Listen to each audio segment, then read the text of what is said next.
So ನಮ್ಮಲ್ಲಿ ದಿನೇ ದಿನೇ ಎಲೆಕ್ಟ್ರಿಕ್ ವೆಹಿಕಲ್ನ ಸಂಖ್ಯೆಗಳಾಗಿರ್ಬೋದು ಅಥವಾ ಕಂಪನಿಗಳಾಗಿರ್ಬೋದು ಜಾಸ್ತಿ ಆಗ್ತಾ ಇದೆ. ಅಂದರೆ ನಮ್ಮ ಪರಿಸರದಲ್ಲಿರುವಂತಹ ಕಾರ್ಬನ್ ಫುಟ್ ಪ್ರಿಂಟ್ಸನ್ನು ಕಮ್ಮಿ ಮಾಡೋದಕ್ಕೋಸ್ಕರ ನಾವೆಲ್ಲರೂ ಸೇರಿಕೊಂಡು ಆಯ್ಕೆ ಮಾಡ್ಕೊಂಡಿರುವಂಥ ಒಂದು ವಿಧಾನ ಅಂತ ಹೇಳ್ಬೋದು ಎಲೆಕ್ಟ್ರಿಕ್ ಅನ್ನೋದು. ಸೊ ಒಂದಷ್ಟರ ಮಟ್ಟಿಗೆ ಅದು ಸಕ್ಸಸ್ ಕೂಡ ಆಗ್ತಾ ಇದೆ. ಸೊ ಇವತ್ತು ನಮ್ಮ ಜೊತೆ ಇದೆ ನ್ಯೂಮರಸ್ನ ಡಿಪ್ಲಸ್ ಮ್ಯಾಕ್ಸ್ ಅನ್ನೋಂಥ ಈ ಒಂದು ಸ್ಕೂಟರ್. ಸೊ ಇವತ್ತು ಈ ವಿಡಿಯೋದಲ್ಲಿ ಈ ಒಂದು ಸ್ಕೂಟರ್ನ ಕಂಪ್ಲೀಟ್ ಆಗಿರೋ ವಿಷಯನ ಹೇಳ್ತಾ ಇದ್ದೀನಿ. ಅಂದರೆ ಈ ಕಂಪ್ನಿ ಯಾವುದು, ಎಲ್ಲಿಂದ ಇದೆ, ಆ್ಯಂಡ್ ಈ ಒಂದು ಸ್ಕೂಟರ್ ಹೇಗಿದೆ, ಆ್ಯಂಡ್ ಇದರ ಪವರ್ ಹೇಗಿದೆ ಅನ್ನೋದನ್ನ ಎಲ್ಲ ನಾನು ನಿಮಗೆ ಈ ಒಂದು ವಿಡಿಯೋದಲ್ಲಿ ಹೇಳ್ತಾ ಇದ್ದೀನಿ. ಸೊ ಹಾಗಾದರೆ ಬನ್ನಿ ವಿಡಿಯೋ ಶುರು ಮಾಡೋಣ.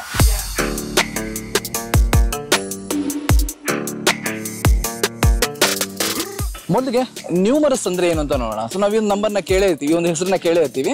ಸೊ ನ್ಯೂಮರಸ್ ಅಂದರೆ ಬೇರೆ ಏನೂ ಅಲ್ಲ, ಸ್ಪ್ಯಾನಿಷಲ್ಲಿ ನಂಬರ್ಸ್ ಅಂತ ಏನು ಹೇಳ್ತೀವಿ ಅದನ್ನ ನ್ಯೂಮರ್ಸ್ ಅಂತ ಕರೀತಾರೆ. ಸೊ ಇವತ್ತು ನನ್ನ ಜೊತೆ ಇರೋದು ನಾವು ಹೇಳ್ದಂಗೆ ನ್ಯೂಮರಸ್ನ ಡಿಪ್ಲಸ್ ಮ್ಯಾಕ್ಸ್ ಅನ್ನೋ ಒಂದು ಸ್ಕೂಟ್ರು. ಸೊ ಡಿಪ್ಲಸ್ ಪ್ರೋ ಅನ್ನೋ ಒಂದು ಸ್ಕೂಟರ್ ಆಲ್ರೆಡಿ ನಮ್ಮ ಒಂದು ಮಾರ್ಕೆಟಲ್ಲಿ ಇದೆ ಕಮರ್ಷಿಯಲ್ ಯೂಸ್ಗಾಗಿ. ಸೊ ಇದು ಪರ್ಸನಲ್ ಯೂಸ್ಗೋಸ್ಕರ ಒಂದಷ್ಟು ಅಪ್ಡೇಟ್ಗಳನ್ನ ಮಾಡಿ ಒಂದಷ್ಟು ಎಕ್ಸ್ಟ್ರಾ ಫೀಚರ್ನ ಆ್ಯಡ್ ಮಾಡಿ ಇದನ್ನ ಲಾಂಚ್ ಮಾಡಿದ್ದಾರೆ. ಸೊ ಮೊದಲಿಗೆ ಇದರ ಡಿಸೈನ್ ಬಗ್ಗೆ ಮಾತಾಡೋಣ. ಸೊ ನಂಗೆ ಈ ಒಂದು ಡಿಸೈನ್ ನೋಡಿದ ಕೂಡಲೇ ಅನ್ಸಿದೇನಂದ್ರೆ, ನಾವು ಯೂಶುವಲಿ ಏನು ಮಾರ್ಕೆಟಲ್ಲಿ ಒಂದು ಎಲೆಕ್ಟ್ರಿಕ್ ಸ್ಕೂಟರ್ನೆಲ್ಲ ನೋಡ್ತೀವಲ್ಲ, ಸೊ ಅದಕ್ಕಿಂತ ಕಂಪ್ಲೀಟ್ ಆಗಿ ಡಿಫ್ರೆಂಟ್ ಆಗಿದೆ. ಸೊ ಒಂದು ಕ್ರೌಡಲ್ಲಿ ಇದನ್ನು ತಗೊಂಡೋಗಿ ಇಟ್ಟರೆ ಕಂಪ್ಲೀಟ್ ಆಗಿ ಸ್ಟ್ಯಾಂಡ್ ಔಟ್ ಆಗಿ ನಿಲ್ಲುತ್ತೆ. ನಿಮಗೆ ನ್ಯೂಮರಸ್ ಅನ್ನೋ ಒಂದು ಕಂಪ್ನಿ ಬಗ್ಗೆ ಗೊತ್ತಿಲ್ಲ ಅಂದಿದ್ರೆ ಹೇಳ್ತೀನಿ ನಾನಿದು. ಆಕ್ಚುಲಿ ಇದು ನಮ್ಮ ಒಂದು 3 ವರ್ಷದಿಂದ ಎಕ್ಸಿಸ್ಟ್ ಆಗಿರುವಂಥ ಒಂದು ಕಂಪ್ನಿ ಇದು. ಇವರು 2027 ಇವರ ಒಂದು ತುಂಬಾ ದೊಡ್ಡದಾದಂತಹ ಟಾರ್ಗೆಟ್ ಎಲ್ಲ ಇದೆ. ಅಂದ್ರೆ ಒಂದು 50,000+ ಸ್ಕೂಟರ್ ಆಲ್ರೆಡಿ ಆನ್ ರೋಡ್ ಅಲ್ಲಿ ಇರಬೇಕು, 3 ಹೊಸ ಮಾಡೆಲ್ನ ತರಬೇಕು, ಅದ್ರ 10 ವೇರಿಯಂಟ್ಸ್ ಇರ್ತವೆ. ಅಂಡ್ ಈ ರೀತಿಯಾದಂತಹ ಒಂದಷ್ಟು ಪ್ಲಾನ್ಸ್ ಎಲ್ಲ ಮಾಡಿದ್ದಾರೆ. ಅದರ ಒಂದು ಮೊದಲ ಹೆಜ್ಜೆ ಅಂತ ಬೇಕಾದ್ರೆ ನಾವು ಇದನ್ನ ಕರಿಬಹುದು. ಇದಿಷ್ಟು ಒಂದು ಕಂಪ್ನಿ ಬಗ್ಗೆ. ಅಂಡ್ ಇದೇ ಮಾರ್ಕೆಟಿಂಗ್ ಎಲ್ಲ ಏನು ಇಲ್ಲಿ ತನಕ ಇರಲಿಲ್ಲ. ಒಂದು ಕಡೆ ಗುಪ್ತವಾಗಿ ಕೂತು ಕೆಲಸಗಳನ್ನ ಮಾಡ್ತಾ ಈ ಒಂದು ಕೆಲಸ ಇವತ್ತು ನಮ್ಮ ಮುಂದೆ ಇಟ್ಟಿದ್ದಾರೆ ಅವರು. ನಾನು ಅವಾಗಲೇ ಹೇಳ್ದಂಗೆ ಕಂಪ್ಲೀಟ್ ಆಗಿ ಒಂದು ಕ್ರೌಡ್ ಇಂದ ಸ್ಟ್ಯಾಂಡ್ ಔಟ್ ಆಗಿ ನಿಲ್ಲುವಂತ ಒಂದು ವಿಷಯ. ಸೊ ಡಿಸೈನ್ ಅನ್ನೋದು ಅವರ ಒಂದು ಪರ್ಸನಲ್ ಆಗಿರುವಂತ ವಿಷಯ. ಅವ್ರಿಗೆ ಇಷ್ಟ, ಒಬ್ಬೊಬ್ರಿಗೆ ಒಂದೊಂದು ತರ ಇರುತ್ತೆ, ಒಂದೊಂದು ಡಿಸೈನ್ ಇಷ್ಟ ಆಗುತ್ತೆ. ನಂಗೆ ಹೇಳೋದಾದ್ರೆ ತುಂಬಾ ಸಿಂಪಲ್ ಆಗಿ ಮಿನಿಮಲಿಸ್ಟ್ ಆಗಿರುವಂತ ಈ ಒಂದು ಡಿಸೈನ್ ತುಂಬಾನೇ ಇಷ್ಟ ಆಗುತ್ತೆ. ಇದ್ರಲ್ಲಿ ನೋಡೋದು ನಮ್ಗೆ ಇಲ್ಲಿ DRL ಸಿಗುತ್ತೆ. ಸೊ ಯೂಶುವಲಿ ಈಗ DRL ನಾವು ಎಲ್ಲದರಲ್ಲೂ ಕೂಡ ನೋಡ್ತಾ ಇದೀವಿ. ಅಂಡ್ ಇಲ್ಲಿ ರೌಂಡ್ ಶೇಪ್ ನ ಒಂದು LED ಹೆಡ್ ಲ್ಯಾಂಪ್ ನಮಗೆ ಇಲ್ಲಿ ನೋಡ್ಬೋದು. ಅಂಡ್ ಕಲರ್ಸ್ ಬಗ್ಗೆ ಮಾತಾಡಿದ್ರೆ ನಮಗೆ ರೆಡ್ ಆ್ಯಂಡ್ ಸಿಲ್ವರ್, ಅದೇ ರೀತಿ ಸಿಲ್ವರ್ ಆ್ಯಂಡ್ ಬ್ಲ್ಯಾಕ್, ಆ ರೀತಿಯಾದಂತಹ ಒಂದು ಡ್ಯುಯಲ್ ಟೋನಲ್ಲಿ ನಮಗೆ ಈ ಒಂದು ಸ್ಕೂಟರ್ ಸಿಗುತ್ತೆ. ಅಂಡ್ ಅದೇ ರೀತಿ ನಾವು ಟೈರ್ ಬಗ್ಗೆ ಮಾತಾಡೋದಾದ್ರೆ ನಮಗೆ ಇಲ್ಲಿ 90/90 12 ಇಂಚಿನ ಒಂದು ಟೈರ್ ಸಿಗುತ್ತೆ ನಮಗೆ ಇದರಲ್ಲಿ. ಸೊ ಯೂಶುವಲ್ ಸ್ಕೂಟರ್ಸ್ಗೆಲ್ಲ ಕಂಪೇರ್ ಮಾಡಿದ್ರೆ ಇದರ ಟೈರ್ ಸ್ವಲ್ಪ ದೊಡ್ಡದಾಗಿದೆ ಅಂತ ಹೇಳ್ಬೋದು. ನಾವು ಲಾಸ್ಟ್ ಜುಪಿಟರ್ ಕೂಡ ನೋಡಿದ್ವಿ 12/12 ಟೈರ್ ನಮಗೆ ಅದ್ರಲ್ಲಿ ಸಿಕ್ಕಿತ್ತು.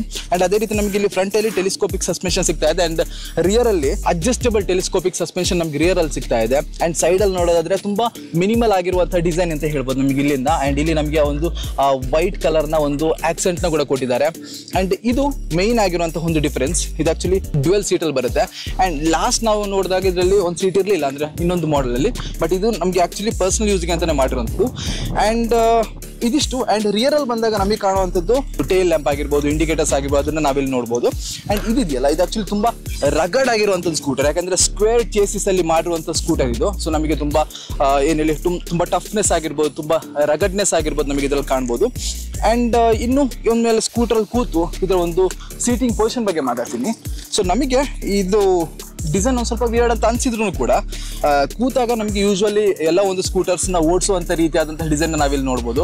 ಸೊ ನಾವಿಲ್ಲಿ ಕಾಲಿಟ್ಟಾಗ ನಮಗೆ ಒಂದಷ್ಟು ಒಳ್ಳೆ ಒಂದು ರೀತಿಯಾದಂತಹ ಒಂದು ಲೆಗ್ ರೂಮ್ ಸಿಗುತ್ತೆ. ಸೊ ಹಾಗಾಗಿ ತುಂಬ ಆರಾಮಾಗಿ ಓಡಿಸ್ಬೋದು. ಸ್ವಲ್ಪ ಹೈಟ್ ಇದ್ರೂ ಕೂಡ ಈ ರೀತಿ ತಿರುಗಿಸುವಾಗ ಇಲ್ಲಿ ತಾಗೋದು ಯೂಶುವಲಿ ಸ್ಕೂಟರಲ್ಲಿ ಕಾಣುವಂಥದ್ದು. ಬಟ್ ಇದರಲ್ಲಿ ಆ ರೀತಿ ಕಾಣಲ್ಲ, ಆ ರೀತಿ ಸಿಗಲ್ಲ. ಅದು ಬಿಟ್ಟು ನಾವು ಹೇಳೋದಾದ್ರೆ ಒಂದು ಸಣ್ಣ ಒಂದು ಡಿಜಿಟಲ್ ಇನ್ಸ್ಟ್ರೂಮೆಂಟ್ ಕ್ಲಸ್ಟರ್ ನಮಗೆ ಇಲ್ಲಿ ಕೊಟ್ಟಿದ್ದಾರೆ. ಸೊ ಅದ್ರಲ್ಲಿ ನಮಗೆ ಬೇಕಾಗಿರುವಂಥ ಎಲ್ಲ ವಿಷಯಗಳನ್ನ ನಾವು ಇಲ್ಲಿ ನೋಡ್ಬೋದು. ಸೈಡ್ ಸ್ಟ್ಯಾಂಡ್ ನ ಒಂದು ಇಂಡಿಕೇಟರ್ ಆಗಿರ್ಬೋದು, ಅಥವಾ ನಮಗೆ ಹೆಲ್ಮೆಟ್ ನ ವೇರ್ ಮಾಡಿ ಅಂತ ತೋರಿಸುವಂತ ಒಂದು ಇದಾಗಿರ್ಬೋದು, ಎಲ್ಲ ಸಿಗುತ್ತೆ. ಅದು ತುಂಬಾ ಮುಖ್ಯವಾದ ವಿಷಯ. ಅದಲ್ಲದೆ ನಮಗೆ ಇಲ್ಲಿ ಒಂದಷ್ಟು ಸ್ವಿಚ್ಗಳು ಕೂಡ ಸಿಗುತ್ತೆ. ನಮಗೆ ರಿವರ್ಸ್ ಹೋಗೋದಕ್ಕೆ, ಫ್ರಂಟ್ ಫಾರ್ವರ್ಡ್ ಹೋಗೋದಕ್ಕೆ, ಅದು ಬಿಟ್ಟು ನಮಗೆ ಮೋಡ್ಗಳನ್ನ ಚೇಂಜ್ ಮಾಡೋದಕ್ಕೆ ಇದರಲ್ಲಿ 2 ಮೋಡ್ ಕೂಡ ಸಿಗುತ್ತೆ, ಇಕೋ ಮತ್ತೆ ನಾರ್ಮಲ್ ಮೋಡ್ ಅಂತ. ಅಂಡ್ ಇದರಲ್ಲಿ ಮತ್ತೆ ರಿವರ್ಸ್ ಗೇರ್ ಕೂಡ, ರಿವರ್ಸ್ ಗೇರ್ ಅಂತ ಹೇಳಕ್ಕಾಗಲ್ಲ, ರಿವರ್ಸ್ ಮೋಡ್ ಅಂತ ಬೇಕಾದ್ರೆ ಹೇಳ್ಬೋದು. ಬಟ್ ಅದನ್ನ ಮೋಡ್ಗೆ ಇನ್ಕ್ಲೂಡ್ ಮಾಡೋಕ್ಕಾಗಲ್ಲ. ಇದಿಷ್ಟು ಮೈನ್ ಆಗಿರುವಂಥ ವಿಷಯ. ಇನ್ನು ಈ ಒಂದು ಸ್ಕೂಟರ್ನ ಒಂದು ಮೋಟರ್ ಬಗ್ಗೆ ಆಗಲಿ ಅಥವಾ ಒಂದು ಬ್ಯಾಟ್ರಿ ಬಗ್ಗೆ ಮಾತಾಡೋಣ. ಸೊ ನಮಗೆ ಈ ಒಂದು ಸ್ಕೂಟರ್ಲಿ 3.7 kWh ಒಂದು ಬ್ಯಾಟ್ರಿ ಸಿಗುತ್ತೆ. ಬಟ್ ಇಲ್ಲೊಂದು ಟ್ವಿಸ್ಟ್ ಇದೆ. ಆ ಒಂದು 3.7 kWh ಬ್ಯಾಟ್ರಿನ 1.85 ನಂತರ ಎರಡನ್ನ ಡಿವೈಡ್ ಮಾಡಿ 2 ಬ್ಯಾಟ್ರಿನ ಇದರಲ್ಲಿ ಇಟ್ಟಿದ್ದಾರೆ. ಸೊ ಅದು ಆಕ್ಚುಲಿ ರಿಮೂವಬಲ್ ಬ್ಯಾಟ್ರಿ ಇದು. ನಾವು ಆ ಬ್ಯಾಟ್ರಿನ ರಿಮೂವ್ ಮಾಡಿ ನಮಗೆ ನೆಕ್ಸ್ಟ್ ಅದನ್ನ ತಗೊಂಡೋಗಿ ಇಟ್ಟು ಚಾರ್ಜ್ ಮಾಡ್ಕೊಂಡು ಮತ್ತೆ ತಗೊಂಡಿರ್ಬೋದು. ಸೊ ಅದು ಒಂದು ಒಳ್ಳೆ ಒಂದು ವಿಷಯ ಅಂತಾನೆ ಹೇಳ್ಬೋದು. ಸೊ ಟೋಟಲಿ 3.7 kWh ಒಂದು ಬ್ಯಾಟ್ರಿ ನಮಗೆ ಇದ್ರಲ್ಲಿ ಸಿಗ್ತಾ ಇದೆ. ಅಂಡ್ ಇದರ ಒಂದು ರೇಂಜ್ ಬಗ್ಗೆ ಮಾತಾಡ್ಬೇಕಾದ್ರೆ 140 ಕಿಲೋಮೀಟರ್ನ ಒಂದು IDC ರೇಂಜ್ ಅವ್ರು ಹೇಳ್ತಾರೆ. ಬಟ್ ನಾವು ಸ್ವಲ್ಪ ರೈಡ್ ಎಲ್ಲ ಮಾಡಿದಾಗ ಒಂದು 90 to 100 ಆಗಿರ್ಬೋದು, 110 ನಾವು ಅದ್ರಲ್ಲಿ ಅಚೀವ್ ಮಾಡ್ಬೋದು ಯಾವುದೇ ತೊಂದರೆ ಇಲ್ಲದೆ. ಸೊ ಈ ಒಂದು ಸ್ಕೂಟರ್ಗೆ ಅದೊಂದು ಒಳ್ಳೆ ಒಂದು ರೇಂಜ್ ಅಂತಾನೆ ಹೇಳ್ಬೋದು. ಅದು ಬಿಟ್ಟು ನಾವು ಇದರ ಒಂದು ಏನ್ ಹೇಳಿ ಪವರ್ ಬಗ್ಗೆ ಮಾತಾಡಿದರೆ 140 ನ್ಯೂಟನ್ ಮೀಟರ್ ಟಾರ್ಕ್ ಇದು ಪ್ರೊಡ್ಯೂಸ್ ಮಾಡುತ್ತೆ. ಅದೇ ರೀತಿ 3.5 BHP ಪವರ್ ಕೂಡ ನಮಗೆ ಇದು ಪ್ರೊಡ್ಯೂಸ್ ಮಾಡುತ್ತೆ ಈ ಒಂದು ಸ್ಕೂಟರ್. ಸೊ ಟೋಟಲಿ ಹೇಳ್ಬೇಕಂದ್ರೆ ಒಂದು ಪರ್ಫೆಕ್ಟ್ ಆಗಿರುವಂತ ಒಂದು ಮಿನಿಮಲ್ ಸ್ಕೂಟರ್ ಅಂತ ನಾವು ಹೇಳಿದ್ರೆ ಖಂಡಿತ ತಪ್ಪಾಗಲ್ಲ. ಸೊ ಇನ್ನಿದ ಒಂದು ರೈಡಿಂಗ್ ಇಂಪ್ರೆಷನ್ ಬಗ್ಗೆ ಮಾತಾಡ್ಬೇಕಾದ್ರೆ ಆಕ್ಚುಲಿ ನಾನು ಈ ಒಂದು ಲೊಕೇಶನ್ ಏನ್ ನೋಡ್ತಾ ಇದ್ದೀರಿ ಇದು ಆಕ್ಚುಲಿ ಒಂದು ಕ್ವಾರೆ ಇದು. ಸೊ ಇಲ್ಲಿ ಬರೋದಕ್ಕೆ ರೋಡ್ ಏನು ನಮಗೆ ಟಾರ್ ಎಲ್ಲ ಹಾಕಿದಿರಲ್ಲ, ತುಂಬಾ ರಫ್ ಆಗಿರುವಂತ ಒಂದು ಆಫ್ ರೋಡ್ ತರನೇ ಇದ್ದಂತಹ ರೋಡ್ ಆಗಿತ್ತು. ಅಂಡ್ ಅಲ್ಲಿ ಇದನ್ನ ಓಡಿಸುವಂತ ಒಂದು ಚಾನ್ಸ್ ಸಿಕ್ತು ಅಂತ ಹೇಳ್ಬೋದು. ಸೊ ಆ ಒಂದು ರೋಡಲ್ಲಿ ಬಂದಾಗ ನಂಗೆ ಫಸ್ಟಿಗೆ ಅನ್ಸುತ್ತೆ ಹೇಗಪ್ಪ ಇದು ಈ ಸ್ಕೂಟರ್ ಅದನ್ನ ಹೇಗೆ ಟ್ಯಾಕಲ್ ಮಾಡುತ್ತೆ ಅನ್ನೋದು ಡೌಟ್ ಎಲ್ಲ ಇತ್ತು. ಬಟ್ ಹೋಗ್ತಾ ಹೋಗ್ತಾ ತುಂಬಾ ಈಸಿಯಾಗಿ ತುಂಬಾ ಸ್ಮೂತ್ ಆಗಿ ಎಲ್ಲ ಈ ಒಂದು ಸ್ಕೂಟರ್ ಅದ್ರಲ್ಲಿ ಬಂತು ಅಂತ ಹೇಳ್ಬೋದು. ಅದಕ್ಕೆ ಮೈನ್ ಆಗಿರೋ ವಿಷಯ ಏನಂದ್ರೆ ಇದರ ಸಸ್ಪೆನ್ಷನ್.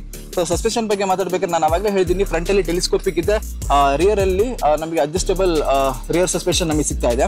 ಸೊ ನಮಗೆ ಬೇಕಾದಂತಹ ರೀತಿಯಲ್ಲಿ ಅದನ್ನ ಸೆಟ್ ಮಾಡಿಕೊಂಡು ನಾವು ಇದನ್ನ ಓಡಿಸ್ಕೊಂಡ್ ಬರ್ಬೋದು, ಅಂದ್ರೆ ಯಾವ ಒಂದು ಆಕ್ಷನ್ ನಮಗೆ ಬೇಕು ಅನ್ನೋಂಥ ಒಂದು ರೀತಿಲಿ. ಅದು ತುಂಬಾ ಮುಖ್ಯವಾದ ವಿಷಯ. ಇನ್ನಿದ್ರ ಬ್ರೇಕಿಂಗ್ ಬಗ್ಗೆ ಮಾತಾಡ್ಬೇಕಾದ್ರೆ ಎರಡು ಕೂಡ ನಮಗೆ ಡಿಸ್ಕ್ ಬ್ರೇಕ್ ಸಿಗುತ್ತೆ ಅಂಡ್ ಬ್ರೇಕಿಂಗ್ ತುಂಬಾ ಶಾರ್ಪ್ ಆಗಿದೆ. ಸೊ ಅದು ಕೂಡ ಈ ಒಂದು ಆಫ್ ರೋಡ್ ಎಲ್ಲ ಹೋಗುವಾಗ ತುಂಬಾ ಮಣ್ಣೆಲ್ಲ ಇದ್ರೆ ಆ ಒಂದು ಬ್ರೇಕ್ ಇದ್ದಾಗ ಜಾರ್ಕೊಂಡು ಹೋಗುತ್ತೆ. ಸೊ ಹಾಗಾಗಿ ನಾವು ಸಡನ್ ಬ್ರೇಕ್ ಹಾಕೋದನ್ನ ಅವಾಯ್ಡ್ ಮಾಡೋದು ಇದರಲ್ಲಿ ತುಂಬಾ ಒಳ್ಳೇದು ಅಂತ ನನ್ನ ಒಂದು ಅನಿಸಿಕೆ. ಸೊ ಇದಿಷ್ಟು ಇದ್ರ ಒಂದು ರೈಡಿಂಗ್ ಬಗ್ಗೆ. ಸೊ ಇದಿಷ್ಟು ಈ ಒಂದು ಸ್ಕೂಟರ್ ಬಗ್ಗೆ. ಅಂಡ್ ಇಷ್ಟೆಲ್ಲ ಹೇಳಿದಾಗ ಇದರೊಂದು ಪ್ರೈಸ್ ಎಷ್ಟಿದೆ ಅಂತ ನಿಮ್ಗೆ ಯೋಚನೆ ಬಂದಿರುತ್ತೆ, ನಂಗೆ ಕೂಡ ಯೋಚನೆ ಬಂದಿರುತ್ತೆ. ಆದ್ರೆ ಏನು ಮಾಡೋಕ್ಕಾಗಲ್ಲ, ಬೇರೆ ಆಪ್ಷನ್ ಇಲ್ಲ. ಇನ್ನೂ ಕೂಡ ಈ ಒಂದು ಸ್ಕೂಟರ್ನ ಪ್ರೈಸ್ನ ರಿವೀಲ್ ಮಾಡಿಲ್ಲ.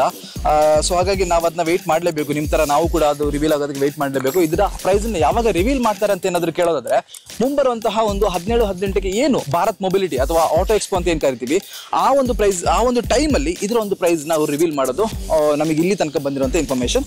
ಸೊ ಹಾಗಾಗಿ ನಾವು ಕೂಡ ಅದೇ ರೀತಿ ವೆಯ್ಟ್ ಮಾಡ್ತಾ ಇದ್ದೀವಿ. ಸೊ ಇದಿಷ್ಟು ಈ ಒಂದು ಡಿಪ್ಲಸ್ ಮ್ಯಾಕ್ಸ್ ಬಗ್ಗೆ. ನಿಮಗೆ ಇದ್ರ ಬಗ್ಗೆ ಏನಿಸ್ತಾ ಕಮೆಂಟ್ ಮಾಡಿ. ಅಂಡ್ ನೀವೇನಾದ್ರೂ ಒಂದು ಮಿನಿಮಲ್ ಆಗಿರುವಂತಹ ಒಂದು ತುಂಬಾ ಸಿಂಪಲ್ ಡಿಸೈನ್ ಇರುವಂತಹ ಒಂದು ಒಳ್ಳೆ ಸ್ಕೂಟರ್ ಬೇಕು ಅಂತ ನಿಮಗೆ ಅನ್ಸಿದ್ರೆ ಖಂಡಿತ ಈ ಒಂದು ಸ್ಕೂಟರ್ನ ಕನ್ಸಿಡರ್ ಮಾಡ್ಬೋದು ಅನ್ನೋದು ನನ್ನ ಒಂದು ಅನಿಸಿಕೆ.